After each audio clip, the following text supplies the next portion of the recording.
It's our last few days in Bangkok, and I wanted to take a minute to make a little walkthrough video of our really cool house that we've been living in for the last 6 years so that I can remember all the things that we've done here and also just share for the first time with you guys this castle that we built for ourselves here in Bangkok.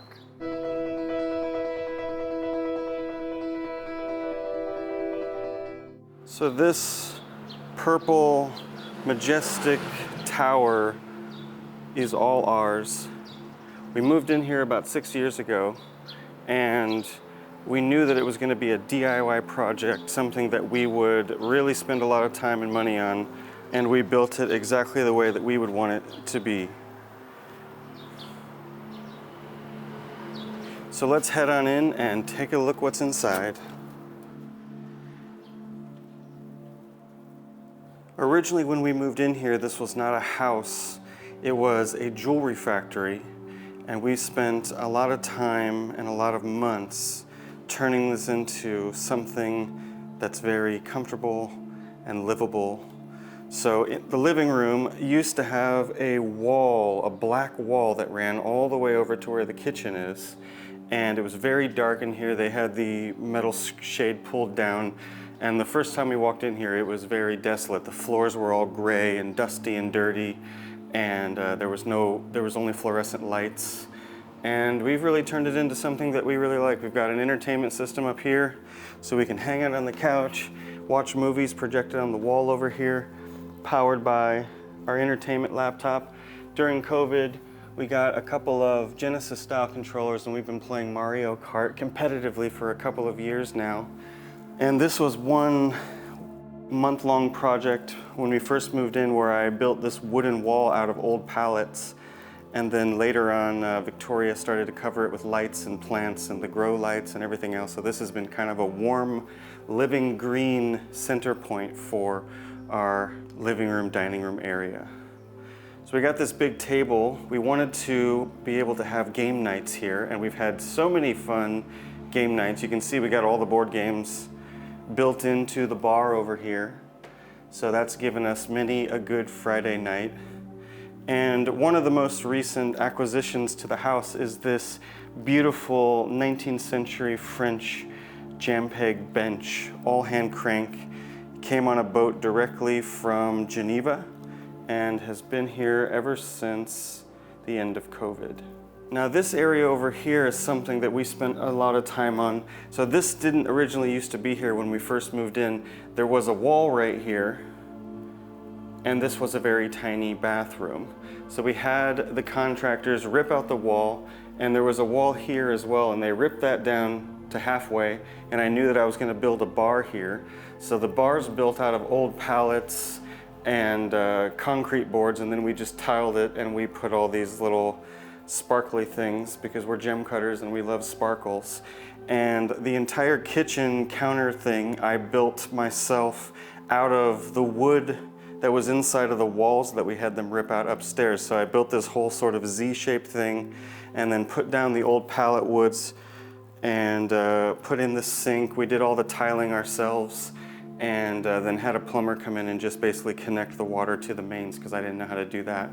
And all the walls were painted by us and our friend Rita, who is living here for one summer. So the whole thing used to be mustard yellow, and you'll still see some remnants of this ugly mustard yellow color as we go through. So we put in this whole area, added in stuff to make it into a comfy kitchen area. Now the original kitchen is back here. So this is the typical Shophouse style kitchen, but it's no longer a kitchen. So originally this was a bathroom with a squat toilet. There was a little wall right here, and then there was this sort of homemade platform out of concrete that was a kitchen sink. And currently we are not in the house anymore. This is basically out back. It's almost like a little add-on shed. So we decided, okay, we're gonna turn this into a bathroom, and we had them retile the entire thing, pull out the wall, pull out the counter, add in a sink, and then so we can do laundry here. This is the sump pump that takes the water up to the roof for our plumbing system. And this has just become a really nice guest bathroom or visitor bathroom. And normally we have all kinds of plants hanging in here, but we've been on our trip for the last year, so not too many living things down here lately.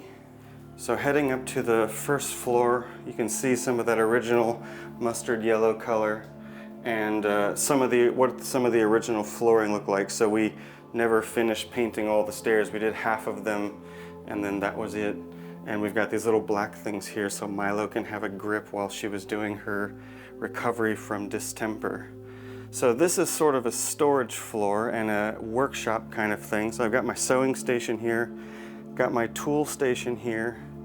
I got a whole bunch more Secret Teachings of Gem Cutting books under here.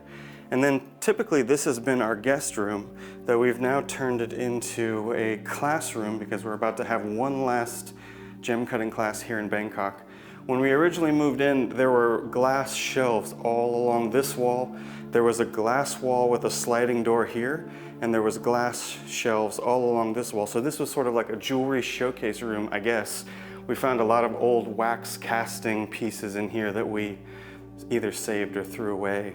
So heading up one more floor, we've got the beautiful pink stairwell.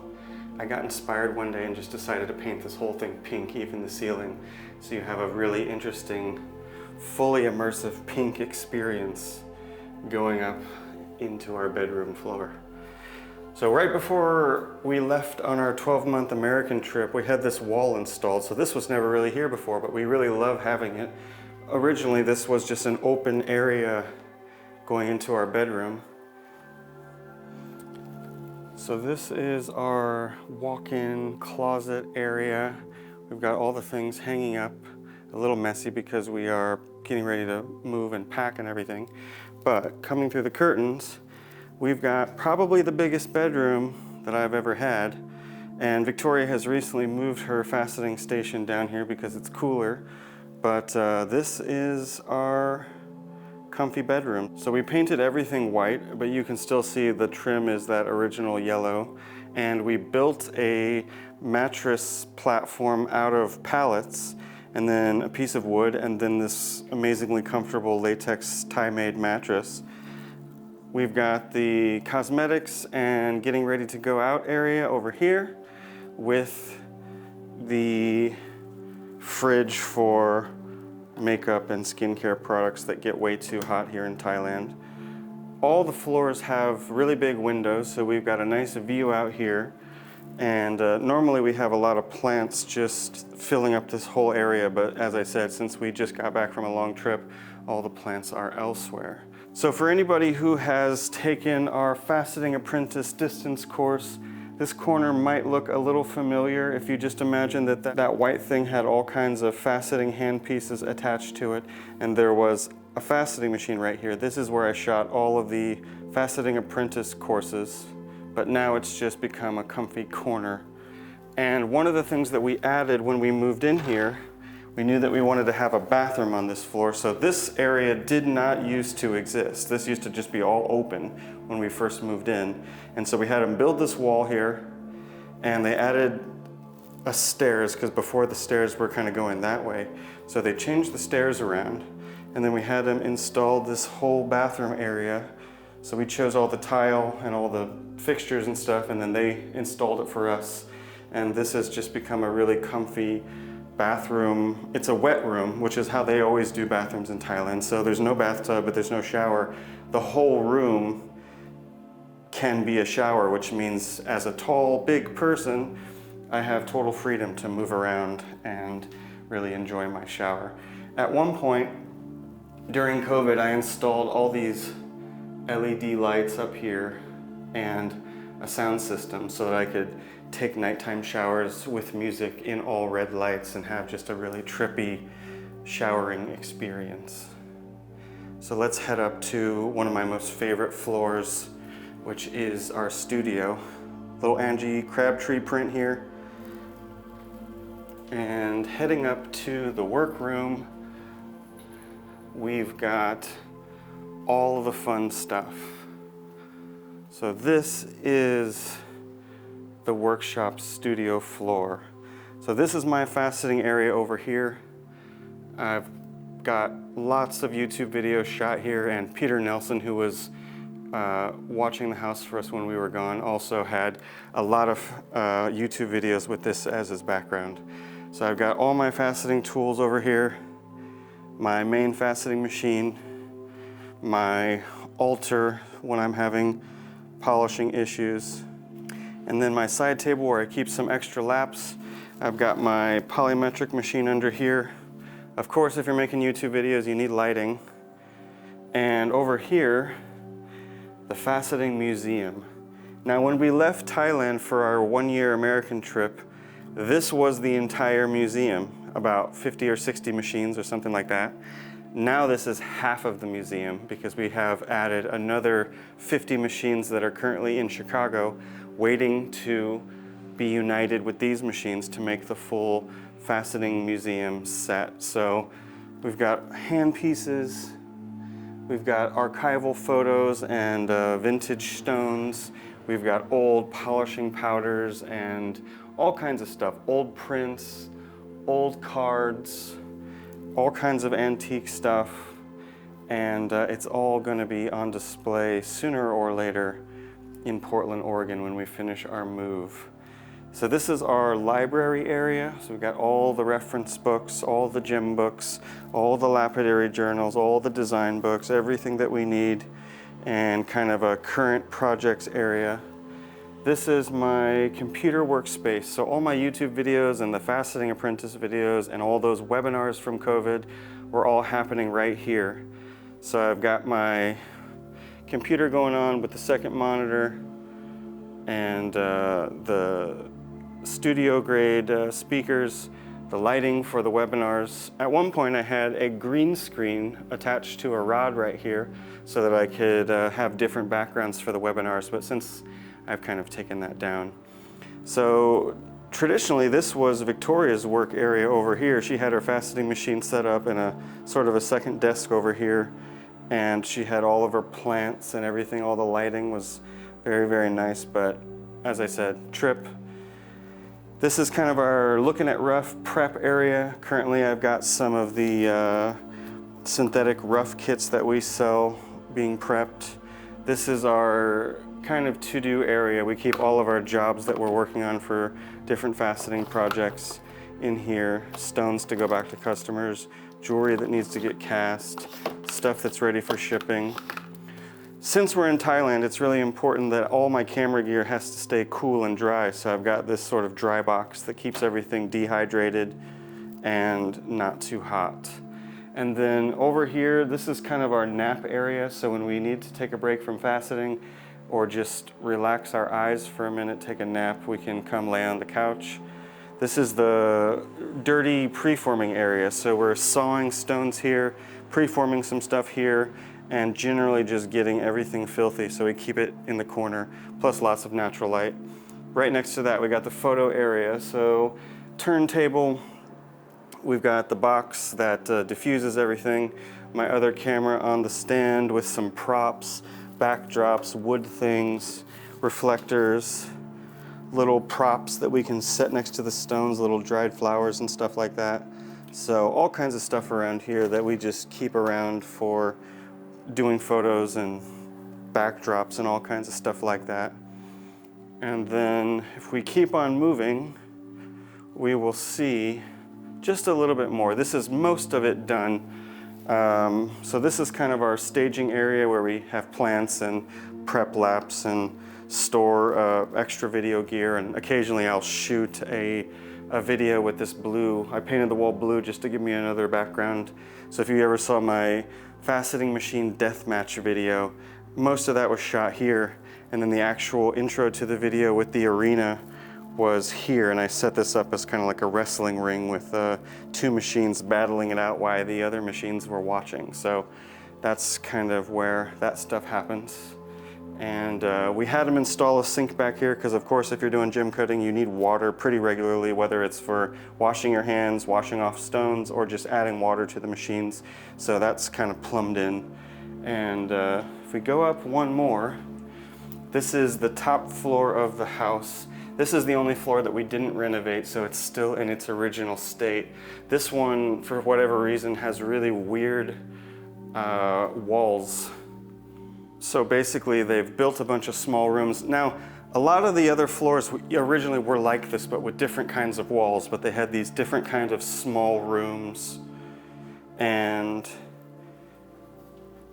they were just little areas where I guess people could make some jewelry, and there was no air conditioning, and there's still no air conditioning on this floor. So we just kind of use it for storage and staging and keeping stuff for the school or for our classes or for whatever, just our life. This is my room where I do wood stuff. So I have power saws up here and scraps of stuff and whatever, just a sort of a dirty room that I can saw in. And then finally, if we go up one more, then we are at the end. So again, more of those sort of mustard colored walls. And this is the roof floor. This is another big project that we did in year 2. And especially during COVID, we did even more. We really wanted this floor to be someplace where we could just hang out and relax and get some sun and be outside without having to be downstairs. Garden sanctuary. Now, originally when we moved in here, this was an area that we never came up to because it was really gross. Now we have turned it into some place that we really like hanging out in. We painted the floors because they were totally scummy with smog and just black stuff. We put up all these bamboo lattice things, and then Victoria went to work with the plants and setting up some areas where we could like watch the sunset with a bottle of champagne or whatever. The plants over in this area have just gotten totally crazy since we've been gone and just grown and grown and grown. So the actual planter box is about that big, and then the plants have just grown this much. We installed a bathtub up here, so before we started using it for plants, I used to take some morning outdoor baths and just watch the view and enjoy a bath, because we realized at some point that we had never installed a bathtub in all of our renovations of the house. So this is our water tank, so that sump pump downstairs fills this up, and then this gravity feeds all of the sinks and toilets and everything for the whole house. So this is a pretty pleasant view. The sun sets right down the middle of these buildings, so we can just watch it set right over the city. And then if we look down, we are back where we started, and it's a pretty cool neighborhood. We are just across the river from Siloam, which is the gem district of Bangkok, and our neighbors are all pretty far, and you can see lots of green, lots of plants. So finally, if we were to go up those steps, there is one more space up here, which is a space that we've never used for anything. It's very hot and dirty and gross, and has a sort of asbestos ceiling that we don't want to mess with. So we've never needed to use it. We've got plenty of space. And then this thing just keeps us sheltered and cool from the sun, and also gives the plants a little bit of space to not get too much sunlight. So not only do we have this roof area up here, but there's a couple of other rooms over here. This one we just use for plant prep stuff. And then there's also a bathroom up here. Now I'm not sure why there's a bathroom on the roof. We never really use it, but it is handy because we've got water up here and we've got a drain up here. That is the full tour. This is our castle that we've been living in for the last 6 years, and one of the things that we are going to really miss about leaving Thailand and leaving Bangkok, because we know that when we get to America, it's not going to be possible to have a place this big, and especially not a place this big for $800 a month. So one of the perks of living in Thailand is cost of rent, and we are sadly gonna miss that. So I hope you've enjoyed this tour of our Bangkok house, studio, shop house. This has been Justin K. Prim with the Gem Cutters Craft, and I'll see you guys next time, no longer from Thailand, but soon to be from Portland, Oregon. See you then.